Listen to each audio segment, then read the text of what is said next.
Good afternoon, everybody. Uneducated Economist here. So I have a few articles I want to share with you guys. And after I read these articles, it really got me thinking about what could be taking place here in the economy.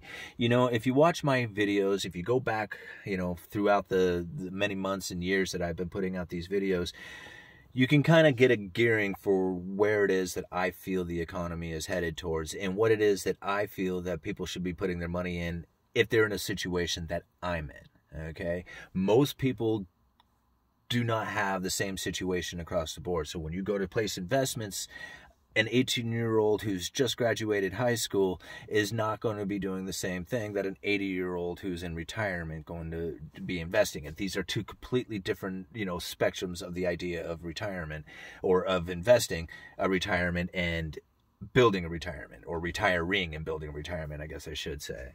So when you listen to my channel, you know what I'm up to. You know what I'm doing. And I'm big into saving. There is no place to save. And as a saver, I save in cash, gold, Bitcoin. These are the places that I go to as far as trying to find some sort of savings. Savings used to be a place that you could put your money and get a return. That doesn't exist anymore. Now you have to invest in order to get any kind of return. And people really have no idea of what a savings account really is or what a savings is supposed to be. Like I said, the interest rates are too low to even, conceptualize what a savings should be. So that's why I save in cash, Bitcoin, gold.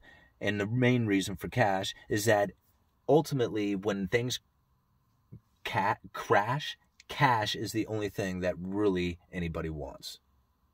They don't want some check. They don't want, somebody else's items. They want cash, cold hard. And not to mention, it's the first lien right, paramount right to the Federal Reserve's balance sheet, or the issuing Federal Reserve balance sheet if they were to go bankrupt. So that's also kind of a neat little perk to have, Federal Reserve notes on hand. A lot of people just, discredit that. They think that the Federal Reserve note is just some piece of paper that doesn't mean anything. It is a paper promise, that's for sure. So I guess it's only as, trustworthy as the person who is issuing is.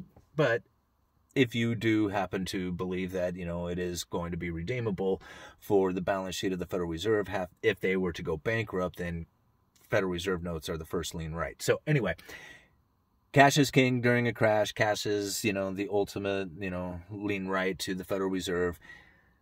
Gold has been money for 5,000 years. There's no way that it'll ever go to zero. Ever. And there will be plenty of people down in the comments section who will talk about how you can't eat gold and gold is worthless when, everything is in a Mad Max situation. No. Venezuela crashed, gold went to the moon. Argentina crashes, silver goes to the moon. Anytime there's ever an economic collapse, there's two things that they run to, cash and gold. And now they're starting to go to Bitcoin. So, that's my place. Anyway, reading these articles, I wanted to talk about some of the things that I was reading about, and it really got me thinking about some stuff, because one of the articles has Brian Deese quoted as saying, Brian Deese is going to be like the economic advisor council, something for the Biden administration. I guess he had worked on the Obama administration, and I was looking at his Wikipedia page. He had worked for BlackRock as well as like their global strategist for stability, investing stability or something like that. Anyway, he's been in the game a long time. He's a little bit younger than me, which I thought, which I always kind of find interesting. It's just like, I like seeing people who are younger than me with these really high up positions. It makes me think, it was just like, man, what could I have done with my life? Anyway, so I don't know if he's a good guy, bad guy. I don't know. Everybody's just kind of a normal person, but I really don't know like what his views are as far as like, what he has planned for the future as an economic advisor. I really don't know who the guy is. I just kind of went off of that statement. The economy is spiraling downward. And I thought, man, really? After stimulus package after stimulus package and $600 stimulus checks and $1,200 stimulus checks and $1,400 stimulus checks and the promise in the making, and the economy is spiraling downward. Interesting. So all that effort 9 months ago when they fired off the nuclear bomb of all stimulus packages, it didn't work. And then when they fired off some more stimulus, that didn't work. And now you want to fire off even more stimulus because this time it'll work? Or is it just planning on setting up stimulus after stimulus after stimulus? Do you not see the UBI in the making? Possibly. It certainly is gearing towards it. Everybody seems to talk about it in such fashions. But something else seems to be in mind here. Because Janet Yellen is saying we have no intentions on weakening the dollar. They have no intentions on weakening the dollar, but yet that's exactly what they're doing. I mean, the Treasury is issuing out an insane amount of debt, right? They're issuing bonds to cover the $1.9 trillion, stimulus package that's about ready to come out. And the Federal Reserve is going to facilitate the trade by printing up the money and buying the treasuries. Essentially, they buy it off of the secondary market. They don't actually go to the Treasury and buy it, but we're not discussing that part of things. But the Federal Reserve is going to facilitate the trade. They're printing up money. They're creating dollars. When you expand the money supply, that's debt. That's deflation, that's inflation, the expansion of the money supply. And so this debt expansion of the money supply through the treasuries is going to weaken the dollar. There's no other way it can happen.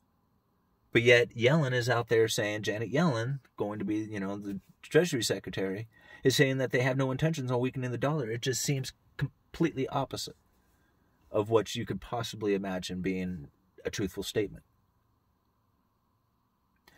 Until you start working in some of the milkshake theory, some of the Eurodollar theories, and you start thinking about how much demand for the dollar there is outside of the United States, and how the Federal Reserve may be in a panic right now, trying to supply the world with dollars that is collapsing right now.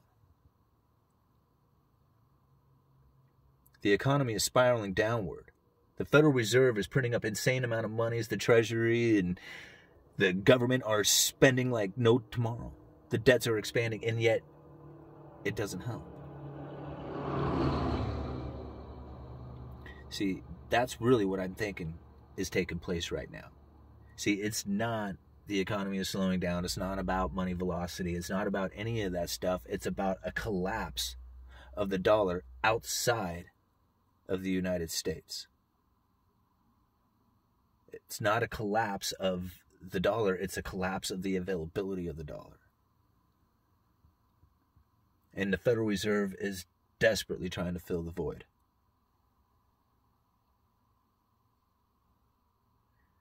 I will leave links down in the description for you guys. I would love to get your thoughts on this. Uneducated Economist, you guys let me know.